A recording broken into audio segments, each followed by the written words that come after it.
Oh, there, it's Rob. Okay, video number 19, and yeah, I've had to have a bit of a giggle, and hopefully I'm over it by now. And it was just simply because I clicked on this button and it says see above. So like, hello Rob, is this classified original or is it just exactly what I've written in directories? But let's go here. So let's start with this. Classified websites. Let's start with, is it a good match for fibromyalgia? It's not bad actually. It's really just work and a lot of good research. Don't start without research and know that you're going to be doing a lot of work. But it is the kind of business that you will need staff. It's unlikely you can run it yourself. Well, maybe, but chances are no. Unless you really go classified tiny like Rolex watches. That's a different story. Okay. So generally speaking, let's go with second-hand cars. Yeah, huge. Now, you will need staff to run that, number one. Number two is that you very likely entering into a market that is so saturated by now that you're going to get a nosebleed. I can show you how to start to gain a foothold and eventually dominate it. It might take you 5 years. It might take you a year. Yeah. So it's a matter of how big and how competitive you want to be. So really what I'm saying is research it and know what you're taking on before you take it on. But classified can be for anything that people are selling and want to run a list in classified. So it can be from property to cars. It can be for caravan and camping gear. It can be, you can niche it right down to gas appliances. You get where I'm going. So gas, is that the word that's used internationally? It doesn't matter. Fuel, propane. You can, let's just go with electrical cooking appliances. You can niche it right down to things that you know are selling well. So you could have a classified site just for Rolex watches was a very good example because that is a website that's making a huge amount of money. Okay, but you could have a classified website for toy trains, for what's this, 4x4, what do you call it, remote control cars or remote control toys. Because once you've got that site established, the stores, the clubs, the people will have no choice but to love you. Now, I'm telling you now, make sure you research this very, very, very thoroughly. Do not say, oh, look, what a good idea. Ooh, Rob had a good idea. 4x4, remote control toys. Good, I'm in. And you go off and you set up, I got no idea, 4x4 remote classifieds. And you start building it and you find out there's hundreds of them. And not only that, the big Kijijis and eBays are going to kick your butt anyway. But if you do it right, because you are niched down from a keyword point of view, Google will prefer to send them to you too when it comes to Rolex, second-hand Rolex second-hand, where to buy second-hand watches. In fact, don't go watches, just go, Rolex, go watches. Go to recycled bicycle. I don't know, is there classified just for selling bicycles? I don't think so. So it might be worthwhile because once you've got it built up there, and it's worldwide, now you've got, and so, yeah, we get to that. Now, same as I said in directory, I know I made a joke about it, but watch the directories video because a lot of what I said counts. I think that classifieds aren't going to be ranked unless you've gone wider, meaning you've got pages that rank you first. So you talk about what price to sell second-hand bicycles at, off-road bicycles, whatever it is. You literally explain it. You talk about how to calculate your best resale price for whatever it is. Put it out in there. So is that, and yes, if you've gone niche down to niche to where you're selling second-hand DJ albums, what do you call those, LPs, long-playing records? Sure. Is the market there for it? I don't know. You'd have to do keyword research and do it. Once it's all done, I don't see a problem. Here's the cool part.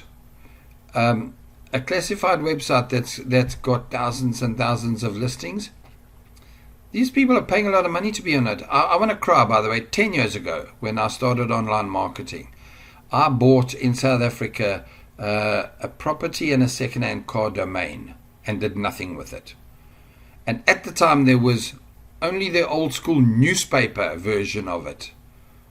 It was called junk mail. Well, now there are a couple of, let's just call them in dollars, $1 million income websites doing those 2 or 3 things. And what did Rob do? Nothing. I went out and built websites for people. Did I build one for myself? A massive classified site in the days when I could have? No, I didn't.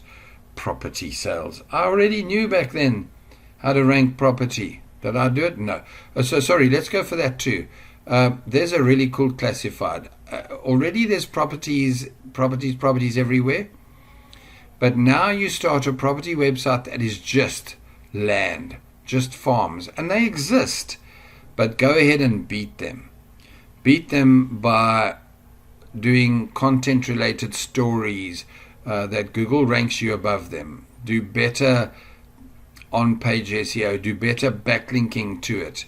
So yeah, you're going to have a fight on your hands, but somewhere down the line, you will have the biggest land for sale site in, let's say, Canada.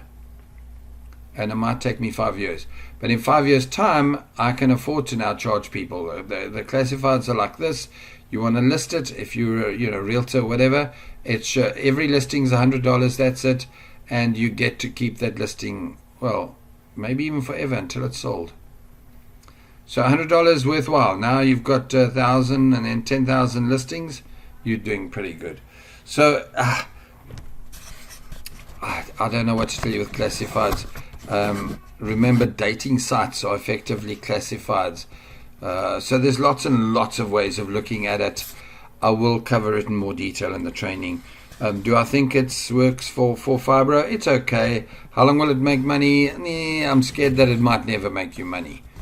But at the same time, if you did build it out as an authority site first, but all along you planned it to be a directory and classifieds, hell, you combine all of them in one shot, and the whole thing is all related to toy trains, where the companies that have got toy train suppliers are on there, but people can run classifieds as well. You get where I'm going. By the way, when we get to that level, I would often suggest that you split your site to subdomains. And again, I'll explain that to you. In fact, I've got a client right now who's very, very much into green living. And I'm already telling him to split his marketing, his newspaper site into a subdomain, and he's classified into a subdomain. So now you get 2, 3, or 4 related sites, and each one refers to the other, and Google will love you for that. We'll talk about more of it in the training. It's okay for now. Give it some thought. If you want to, check out the videos in detail and see. Obviously, when I get to doing the videos in the training, I will look up examples and find ones and tell you, okay, will this work? Let's go and see. So I'll do case studies of it. If you'd like me to do a case study for you, you can ask. Time allowing, I might. So in other words, you kind of want me to help you with the research. Now, I'm not going to openly put this out there, because if I've got 1,000 people in my site here and everybody's asking me for research, I'm going to be in huge trouble. I'll just run and hide. But while I'm building out content, and you've got a good idea, so now you're going to think, okay, Rob, how about a classified for educational toys? That kind of thing.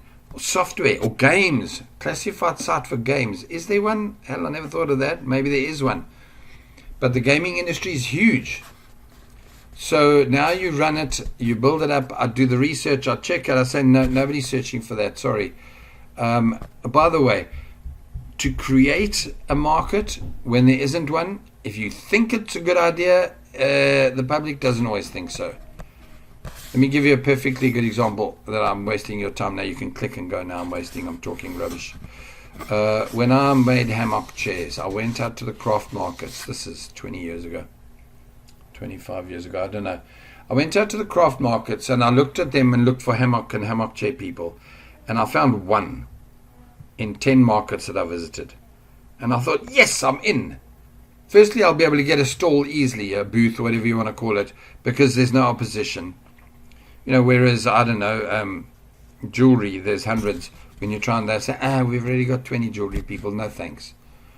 So I was so pleased with myself. And I, at the time, now would tell you never ever do it that way again. Because I presumed everybody would want to have a hammock. They do. But they don't want to actually pay for it right now.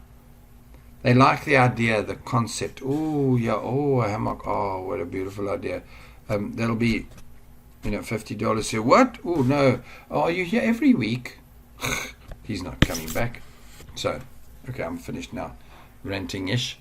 But basically telling you, make sure there's a market. Make sure there's a market. And then when you're done, make sure there's a market. Your research and your keyword research, and then your research will tell you. And then you can go ahead and build it. Okay, cool. Take care. Cheers.